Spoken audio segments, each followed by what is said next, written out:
বিএনপিকে পতন ঘটাবার জন্য আমরা দেখেছি যে 173 দিন জামাতকে সাথে নিয়ে ফেসিবাদী হাসিনা সরকার, আওয়ামী লীগ, এই রাজনৈতিক দলও তারাও হরতাল পর্যন্ত করেছে 173 দিন। এদেশে একটি বাম বিকল্প রাজনৈতিক শক্তি করে তোলার জন্য আমাদের একটি জোটও আছে। আমাকে আমরা যে দাবি করি কেন জনগণ ভোট দিবে, আপনারা জানেন যে আমাদের এই স্বাধীনতার যে প্রায় এখন আমরা 55 বছর বলতে পারি, যেই শাসক শ্রেণী দেশ শাসন করেছেন তাদের পলিসির মধ্যে কিন্তু মৌলিক কোনো তফাৎ নাই। এটা শোষণমূলক একটি ব্যবস্থা।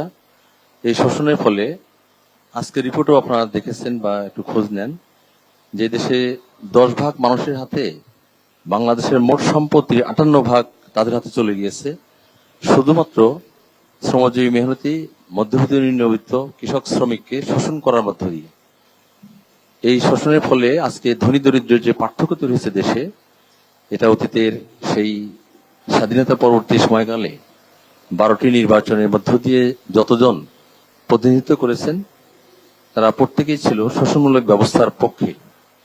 এবারও খেয়াল করবেন, জাহিদ ভাই এখানে উপস্থিত আছেন, আমাদের এই বৃহৎ পার্টির 71% প্রার্থী কোটিপতি। ফলে আগের তথ্য আমরা জানি যে অন্তত 67% কোটিপতি ছিল পার্লামেন্টে এই স্বৈরাচার হাসিনা সরকারের আমলে। যেভাবেই হোক তারা ভোট করে নাই। এটাও কিন্তু তারাও বাস্তবে তাদের ব্যবসা বাণিজ্য এবং বিদেশে অর্থ পাচার থেকে শুরু করে সমস্ত দুর্নীতির যে নিয়ামক শক্তি অনেক সময় রাজনৈতিক বিদদের হাতে থাকে না, সেক্ষেত্রে ব্যবসায়ীরা নিয়ন্ত্রণ করে এবং দেশের সম্পদ শুধু পাচার না, এই জনগণকে দুর্গতির মধ্যে ঠেলে দেয়। সেই কারণে আমরা এই দেশের যে বিশেষ করে এখন রাষ্ট্র স্বীকার করছে প্রায় 52 ভাগ মানুষ, এরা হতদরিদ্র, দৈনিক মাথাপিছু $2 বেশি যদি ব্যয় না করতে পারে তারাই হলো সেই দরিদ্র মানুষ। এই সংখ্যাটাই কিন্তু সবচেয়ে বেশি।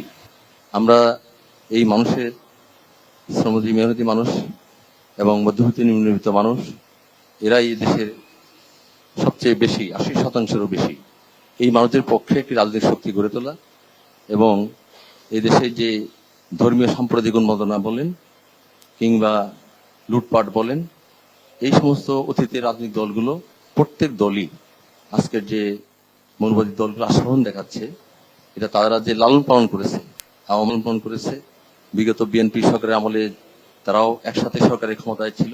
আবার বিএনপিকে পতন ঘটাবার জন্য আমরা দেখেছি যে 173 দিন জামাতকে সাথে নিয়ে ফেসিবাদী হাসিনা সরকার, আওয়ামী লীগ, এই রাজনৈতিক দলও তারাও হরতাল পর্যন্ত 173 দিন। ফলে ক্ষমতায় যাওয়ার জন্য এই সমস্ত দলগুলো তাদের যে পলিসি, আমরা তার বিপরীতে বাম গণতান্ত্রিক অসাম্প্রদায়িক গণতান্ত্রিক বাংলাদেশ গড়ে তোলার জন্য আমরা নিরন্তর একটা চেষ্টা চালিয়ে যাচ্ছি।